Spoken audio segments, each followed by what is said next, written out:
안녕하세요. 여러분의 한국어 선생님 고빌입니다. So you've just started learning Korean, or maybe you're still in the early stages and you feel like you need some direction to know what to do. I've been there, even with lessons and books, and sometimes even with a teacher. It can be tough to know exactly what you should focus on, how you should be learning, and how much time you should be studying. So in this video, I'm going to help you to create your own 30-day Korean study plan, or however long you'd like. And if you stick around, I'll also show you how you can download an entire study plan using free resources that's been tailor-made for a beginner just starting out with Korean. So let's start with a blank template that we can use to make our study plan, like this one here, which is free and you can download from my website in the description below. There's both a color version and a black and white version. You can print that out and fill it in, or just make your own with any notebook paper, or even use a regular weekly calendar. It's up to you, but my template is cuter. So here is step 1. Before filling up your study plan, calculate how much time you're going to have for studying, and then round that down to figure out how much time you're actually going to have for studying. Because here's something that I've seen a lot of beginners do. Oh no, I forgot to allow time to eat, drive, finish a project, make an important call, feed my guinea pig, and a bunch of other things that I completely could have planned for. Be kind to yourself by being realistic about how much time you actually have for studying Korean. For example, let's say that you have 2 hours of free time every day, 1 hour in the morning and 1 hour in the afternoon before dinner. Instead of scheduling 2 full hours of studying, consider instead maybe 20 to 30 minutes during each break to allow yourself to get ready and to wind back down when you're finished. Also, if you can sit down and stay focused while studying during your entire session, that's wonderful. But for others who find it a bit difficult to stay focused for more than 15 minutes, I recommend breaking up your sessions so that they can be more effective and scheduling in breaks as part of your study plan. Step 2. Decide what resources you want to use and set aside all of those in one location. Having to sort through papers and books that are in different parts of your room can waste a lot of time, so keeping everything in one spot will just make your sessions flow more nicely. Now, note that by resources, I'm not just talking about your textbooks, but any resource. So even a notebook if you're writing journals, your lessons for grammar study, any vocabulary lists that you're using, books or news articles or comics that you're reading, videos or audio files if you're listening to any podcasts, and any apps that you're using for studying or practicing speaking. And when you fill out your study plan, don't only fill out how much time you want to spend on each item, also write down or keep note of exactly which resource you're going to use to do that. For example, say that you want to learn 10 new vocabulary words, so you write down 10 new words. Also write down where you want to learn those from. So 10 words from maybe the comic that you're reading, or 10 words from a podcast that you're listening to. When I do my daily listening practice, I typically listen to a podcast during the daytime, and in the evening, I'll watch YouTube videos in Korean. So make sure to write down the resource that you're using, because the more focused that you can make your study plan, the easier it will be to follow through. Instead of stressing about where you're going to find those 10 words on the day, you'll just be following a path that you already made and then checking a box when you're done. And the more that you can structure your studies like this, the less stress that you'll feel when you actually have to do it. Step 3. Start your study plan by first setting your goals, your weekly goals and monthly goals, and then dividing those goals into pieces for each of the days. So if your goal is to just finish 3 lessons in a week using a book that you're using, then divide those up throughout the week and then add in some materials that will help you to complete that goal. For example, let's say that you're trying to review 3 lessons about the subject marker, topic marker, and object marker. You can schedule 1 lesson every 2 days in order to give yourself time to practice. Then on the days that you don't have a lesson, instead add additional practice time or other activities. So you could schedule vocabulary review on those days, or more reading practice, or maybe even review the lesson from the previous day. That way you're pushing yourself to reach your goal of finishing those 3 lessons within the week, but you're also giving yourself the ability to actually do that without risking getting burned out. Also, since you've already calculated how much time you have to study, write down how long you plan to do each of the activities. So if you know that you only have 30 minutes on a certain day, divide up that amount of time you want to spend on each activity in advance. Otherwise, you could end up spending all of your time only doing that one thing. Now, if that happens and you realize you need more time to do specific activities, then adjust your schedule for the next week to allow for that.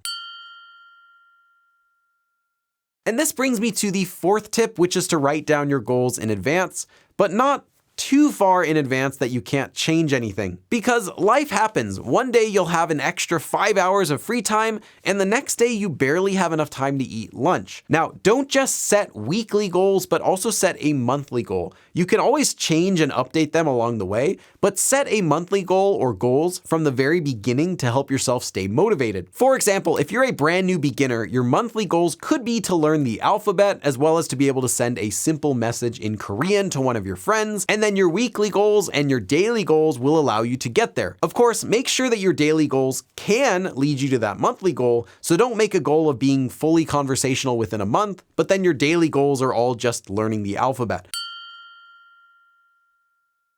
Okay, now for one of the most important steps, step 5.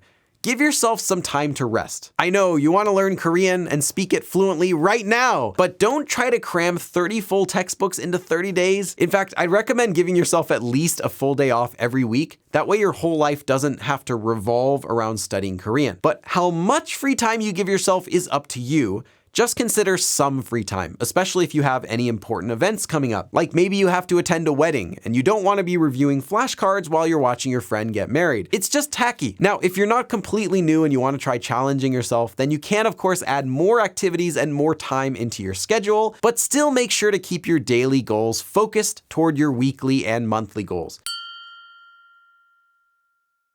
And that brings me to step 6. And step 6 is especially useful for those who've already finished learning the basics and who are starting to look for ways to expand their Korean, and it has to do with immersion materials. Try to focus only on real Korean. So that means reading actual comics, short stories, simple news articles, blog posts, just anything that's not made specifically for learners. And while I do have a book called Korean Reading Made Simple that is also all real Korean like this, you should find resources that you're personally interested in reading to make your study sessions more enjoyable and easier. For writing, practice by making a journal and adding one short entry per week. So instead of only writing practice sentences from your lessons, try to also incorporate one of your newer grammar forms into a journal entry. Next, for listening, again, find real sources to listen to. So I recommend podcasts, variety shows, and my favorite resource, Korean YouTube channels. And while I'm tempted to recommend some specific channels, I think it's better that you watch content related to a topic that you're interested in,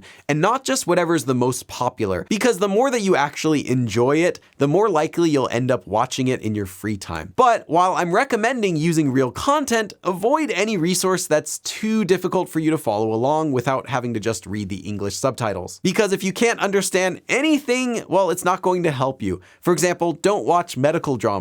Well, I mean, you can, but then don't put that down as study time in your schedule. Now, if this isn't you and you're still learning the alphabet or the basics, then for all of your reading and writing and listening, I want you to focus on the simplest materials that you can find. So focus on reading the example sentences that are in the lessons that you're already using, practice by making sentences using the vocabulary and grammar that you're learning, and then listen to the audio files that already come with your lessons. And you can also find plenty of free resources online with listening practice that's tailored toward beginning learners. Now, you can and should still also add some real content on top of that, but it should never be your main focus.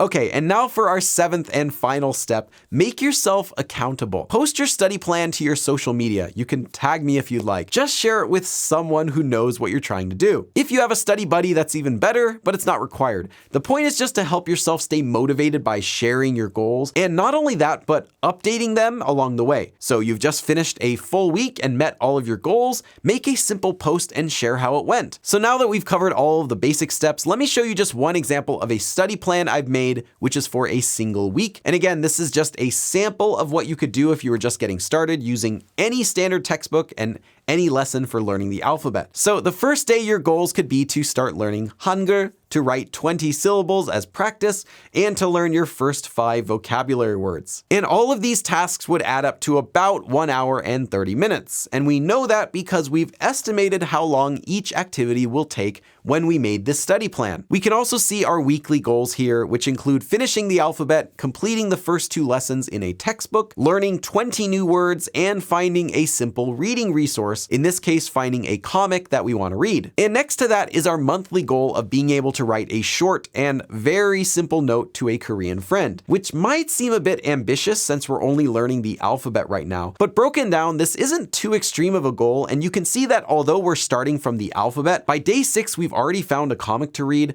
we're writing our own sentences, and even practicing speaking a bit. And all of this still leaves us a full day at the end of the week to take a break, because if we've made it this far, we definitely deserve it. Then once the week is almost over, we would then start planning for the next week. And if we repeat this 3 more times, we would get a month, and all of our goals have now been broken up into simple and achievable steps. Also note that most of these days are only using around an hour to study, so obviously with more time you can move through this even more quickly, or with less time a bit more slowly. Now this video is getting to be quite long, so I'll stop here by saying if you do use my template or this video to create a study plan, please share it with me on any of my social media accounts, and I'd be interested to see what you're doing with this guide. Also, if you stuck around this far, you might be interested in a tailor-made study plan for new beginners, and I will put a link to my Patreon page in the description below where you can download that. You can, of course, use this guide as is, although I recommend adapting it to fit your own schedule and goals, as well as adding in your own specific resources. Now, if you sign up for even just $1, you'll get access to not only this pre-made study plan, but also to my Patreon page, as well as exclusive updates. Thank you for watching, and if you enjoyed this video, make sure to give it a like and subscribe to my channel for even more lessons and new content. And I'll see you again next time. 그럼 다음에 또 봐.